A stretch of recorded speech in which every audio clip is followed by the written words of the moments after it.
বলতে সে মর্যাদা আমরা দিতে পারিনি। সলিমুল্লাহ খানের একটা কবিতা মনে পড়ছে, সে কবিতার শেষ দুটো লাইন, একদিন শুনবো এহিয়া খান সে ছিল ছদ্মবেশে, সেও মুক্তিযোদ্ধা, আমি আর বিস্মিত হব না। সত্যি বিস্মিত হওয়ার ক্ষমতা আমরা হারিয়ে ফেলছিলাম, কিন্তু সেখান থেকে এই 50-60 বছরের অবিচার অন্যায় থেকে সামনে এগোবার একটা সুবর্ণ সুযোগ আজকে তৈরি হয়েছে। সেখান থেকে পেছনে ফিরে তাকাবার কোন সুযোগ নেই, আমাদের সামনে এগোতেই হবে। এই আন্দোলন ব্যর্থ হতে দেয়া যায় না। অনেকে বলছেন যে এই যে তরুণরা তারা কি জানে, তারা আজকে উপদেষ্টা হয়ে বসছে কেন? আমার প্রশ্ন, এই তরুণরা জানে যা আমরা জানি না। এই তরুণরা জানে এই যে একদিকে মাদ্রাসা, একদিকে ইংরেজি মাধ্যম, একদিকে বাংলা।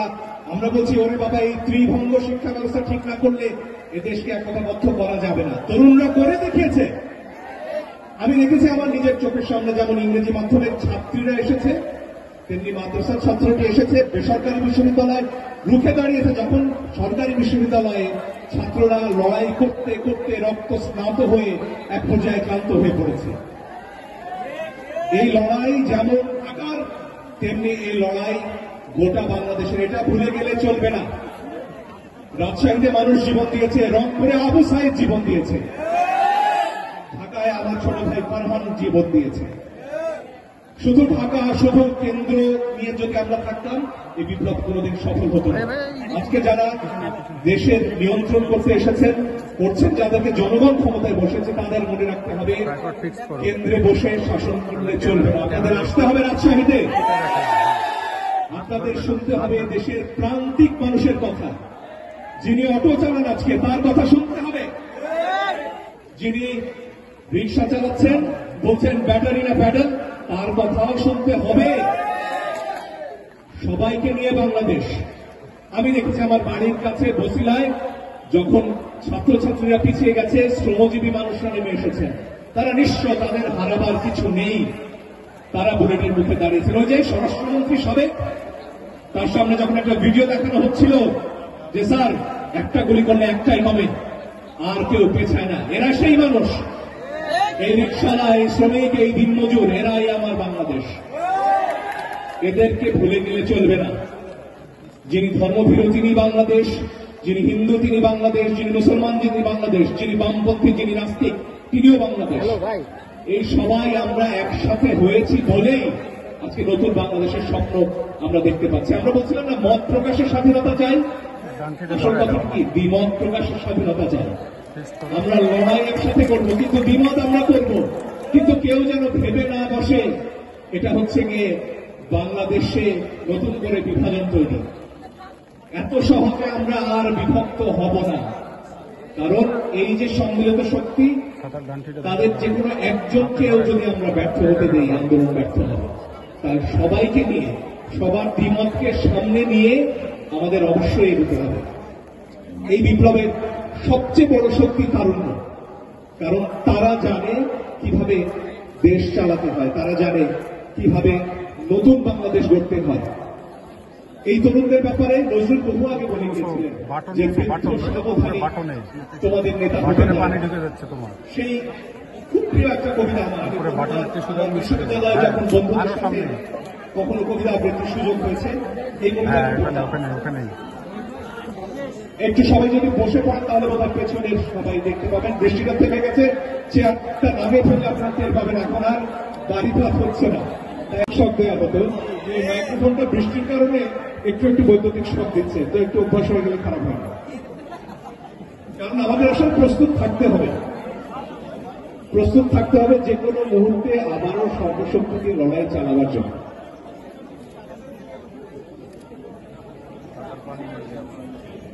অনেক ধন্যবাদ। আরো অনেকগুলো বিষয় আসলে সামনে এসেছে।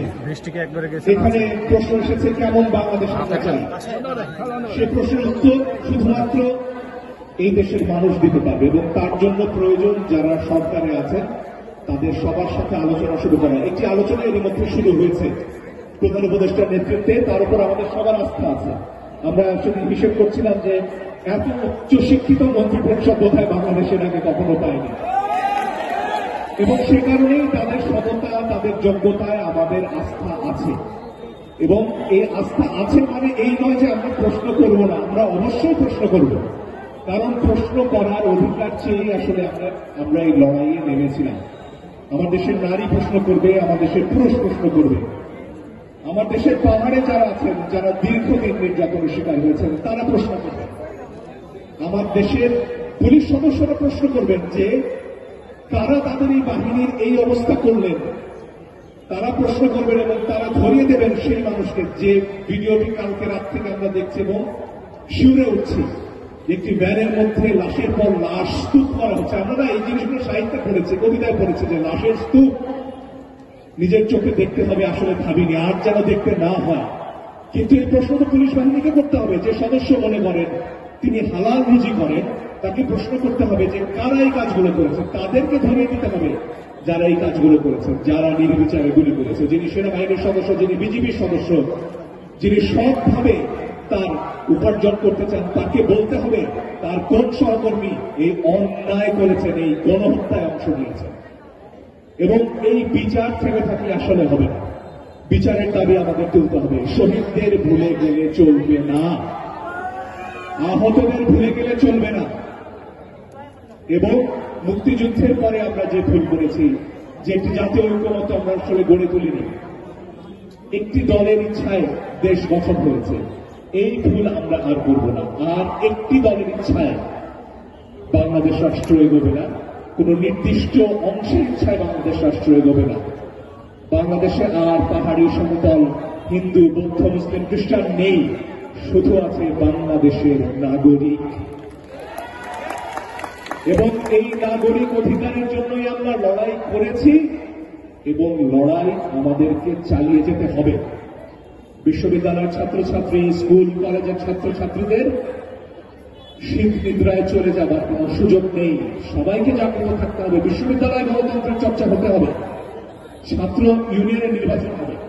সেখানে প্রশ্ন উঠেছে এখানে দলীয় ছাত্র রাজনীতি নিষিদ্ধ হবে কিনা। প্রশ্নটা আমার মনে হয় এই জায়গায় যে দলীয় লেজুর বৃত্তি বন্ধ হবে কিনা। কিন্তু ছাত্ররা যদি রাজনীতি না করে তাহলে আমরা এতদিন কি করলাম? বৈষম্য বিরোধী ছাত্র রাজনীতি বা ছাত্র আন্দোলন সেটা এক ধরনের রাজনীতি, কিন্তু এই ছাত্র রাজনীতি হতে হবে ছাত্রদের, কোন দলের লেজুর বৃত্তির নয়। এবং সেই সিদ্ধান্ত বিশ্ববিদ্যালয়ের ছাত্রছাত্রীরা একসাথে মিলে নেবে এবং সে সুযোগ তৈরি করে দিতে হবে। পাড়ায় মহল্লায় অনেকে বলছে নতুন করে চাঁদাবাজির সুযোগ করে দেওয়া হচ্ছে, বিএনপি বলছে ওদের ধরিয়ে দিন, ওরা আমাদের কেউ নয়। এই ধরিয়ে দেবার কাজটি তো পাড়া মহল্লার মানুষদের একসাথে করতে হবে। যারা একসাথে রাত জেগে আমরা ডাকাত ধরার জন্য গান গিয়েছি যে ডাকাত আসো আসো, তাদেরকে বলতে হবে যে চাঁদাবাজ আসো আসো, ঘুমিয়ে পড়লে হবে না। পাড়ায় মহল্লা কমিটিগুলো জাগ্রত থাকতে হবে, কারণ এই সংস্কার অনেক দীর্ঘ হবে, এই বিষয়ে কোনো সন্দেহ নেই।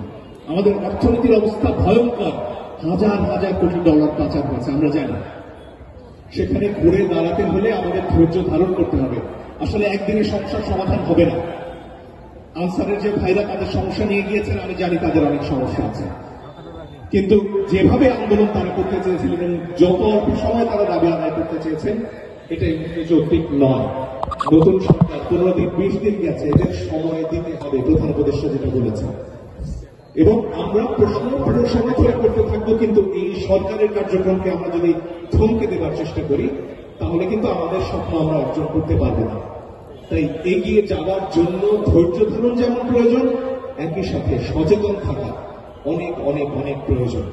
কেন্দ্রের সাথে প্রত্যন্ত অঞ্চলের যোগাযোগ এবং নিয়মিত আলোচনা প্রয়োজন। সরকারি বিশ্ববিদ্যালয়ের সাথে বেসরকারি বিশ্ববিদ্যালয়ের আলোচনার প্রয়োজন। অনেক বক্তৃতা দিয়ে ফেললাম, এত কথা বলার উদ্দেশ্য একেবারে ছিল না, বৃষ্টি আসায় অনেক কথা বেশি কোথায় বলছি। এবং এই গোটা পরিস্থিতির জন্য মাসুদ রানাকে আমি দায়ী করছি। মাসুদ আমাকে বলেছিল যাবো ভাই, আমাদের কিছু বন্ধু বান্ধবদের সাথে কথা বলবেন। তো এটা যে এত মানুষের সমাগম হবে, আমি অতি ক্ষুদ্র মানুষ, এবং যারা ভেবেছিলেন যে এই সংগঠনের এই আন্দোলনের সাথে আমি জড়িত, তাদের ধারণাটা আসলে ভুল। কারণ একদিন সকালবেলা হঠাৎ করে আমার মনে হয়েছে যে এই মামলাটা করতে হবে, আমার কিছু একটা করার প্রয়োজন। আমি ভেবেছি এতে কোনো লাভ হবে না আসলে, কিন্তু আমি অন্তত নিজের বিবেকের কাছে স্পষ্ট থাকতে, আমার স্ত্রীও আমাকে সাহায্য করেছেন, আমার পরিবার সাহায্য করেছেন, এবং অবশ্যই আইনের বাহিনী সমর্থন করে মামলার বুদ্ধিটা দিয়েছেন, আমরা দুজন মিলে করেছি। তারপরে এত কিছু ঘটে যাবে, আমাকে আপনারা এতটুকু ভালোবাসা উপহার দিবেন এটা আমি আসলে ভাবিনি কখনো।